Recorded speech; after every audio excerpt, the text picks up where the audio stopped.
अस्सलाम वालेकुम नाज़रीन, मैं हूं आपका होस्ट रहमान चौधरी। आज बात करेंगे कुछ इंपॉर्टेंट डेवलपमेंट्स के ऊपर। जो इमरान खान साहब हैं, चेयरमैन पीटीआई, उनकी जो इलेक्शन की स्ट्रेटजी है वो सामने आई है।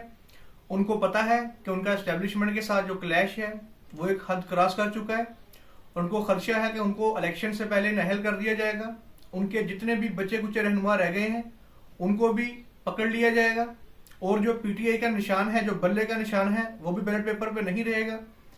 इसलिए उन्होंने न्यू इलेक्शन स्ट्रेटजी बनाई है। उन्होंने कहा है अपने वकला को कि मुझे पूरे मुल्क से 200 वकील जो पढ़े लिखे हों, जो जमहूरियत पे यकीन रखते हों, जो किसी किस्म का प्रेशर ना लें, उनकी लिस्ट दी जाए। उन्होंने कहा कि वो उनमें जो चंद अफराद हैं जो इमरान खान साहब के साथ आखिर तक खड़े रहेंगे, उन 200 में वो भी ऐड कर देंगे, और फिर चाहे बल्ले का निशान रहे या ना रहे, वो किसी भी और निशान पे इलेक्शन कंटेस्ट करेंगे। और सोशल मीडिया, इंटरनेशनल मीडिया के जरिए से पैगाम दिया जाएगा कि हर हलके में जो पीटीआई का और इमरान खान साहब का नुमाइंदा है वो ये है। यानी वो कोई भी वकील हो सकता है, उसका इंतखाबी निशान कोई भी हो सकता है, लेकिन इमरान खान साहब उसको बैक करेंगे और बताएंगे कि हमारा ये नुमाइंदा है, ताकि जो पीटीआई के वोटर्स हैं उनका टर्नआउट जो है वो उस साइड पे रहे।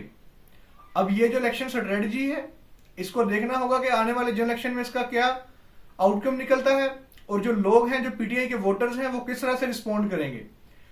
हमें जो रियलिटी है उस पर बात करनी चाहिए।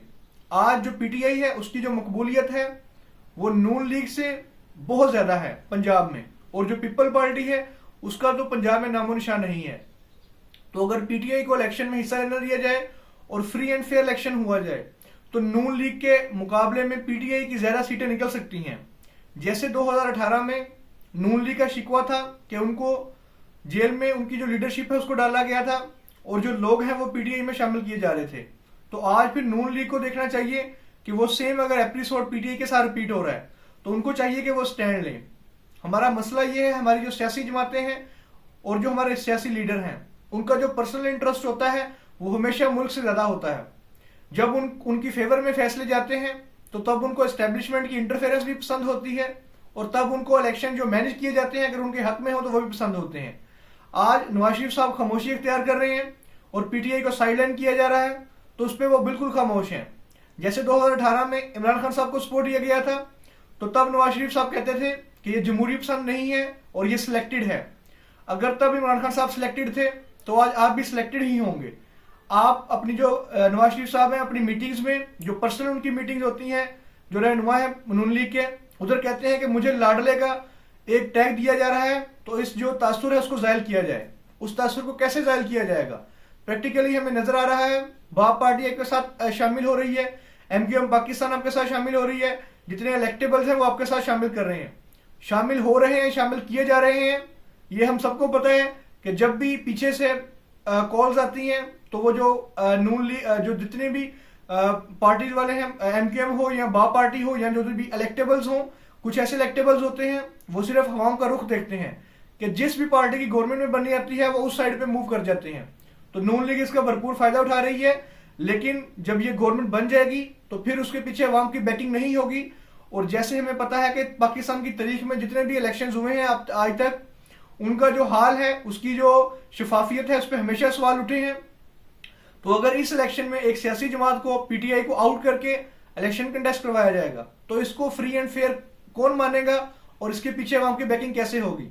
जो इस्तेकाम पाकिस्तान पार्टी है और जो परवेज खटक है, अगर मेरा पॉइंट ऑफ व्यू हो तो वो पीटीआई का वोट बैंक बिल्कुल भी खत्म नहीं कर सकते, क्योंकि उनको एंटी पीटीआई वोट मिल सकता है। पीटीआई में जो लोग हैं वो उनको बिल्कुल भी पसंद नहीं करेंगे, क्योंकि जो वो लीडर इमरान खान साहब को मानते हैं, और जिसने इमरान खान साहब का साथ छोड़ा मुश्किल हालात में, वो कैसे एक्सपेक्ट कर सकते हैं कि जो पीटीआई के वोटर्स, सपोर्टर्स हैं, वो उनको वोट देंगे।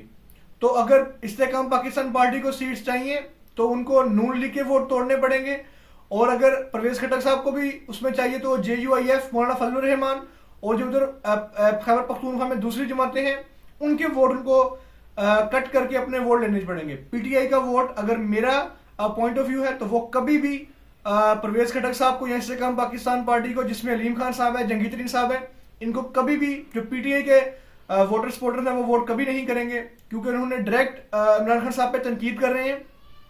और उन्होंने इमरान खान साहब का साथ उस वक्त छोड़ा जब वो मुश्किल हालात में हैं।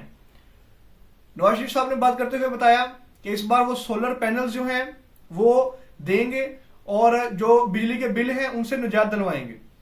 जो बिजली के एग्रीमेंट्स हुए थे जो पीडीएम की गवर्नमेंट ने, उसमें वो गवर्नमेंट इतने बॉन्डे थे कि अगर मिसाल के तौर पे हमने 10,000 मेगावाट बिजली इस्तेमाल करनी है तो जो हम पेमेंट है वो 15,000 मेगावाट की कर रहे हैं। यानी कि अगर 5,000 मेगावाट की बिजली हम इस्तेमाल करें या ना करें, हमें उसकी पेमेंट करनी पड़ेगी।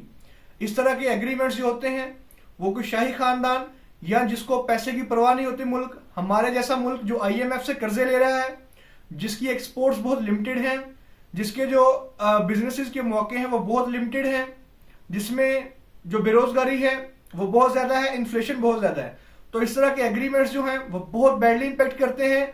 और इस एग्रीमेंट की मुझे समझ नहीं आई। बिजली के एग्रीमेंट्स जो हैं वो बहुत ही भोंडे तरीके से किए गए हैं। बिलावल भुट्टो जरदारी जो हैं वो मुसलसल नून लीग पे तनकीद कर रहे हैं। वो कह रहे हैं कि जो बुजुर्ग सियासतदान हैं उनको अब साइडलाइन कर देना चाहिए, जो न्यू खून है, जो यंग जनरेशन है उसको आना चाहिए। फिर वो कहते हैं कि मैं अपने नाना की लेगेसी जो उनसी सन 71 की लेगेसी उसको फॉलो करूंगा। अगर आप न्यू जनरेशन लाना चाहते हैं तो फिर लेगेसी अपने नाना की क्यों फॉलो करना चाहते हैं? आप आज की 2024 की लेगेसी फॉलो करें। और लेगेसी अगर आपने फॉलो करनी थी तो जो सिंध में आपकी जो कैबिनेट है उसमें आप यंगस्टर्स को मौका देते, उधर तो वो सारे ही पुराने चेहरे नजर आ रहे हैं।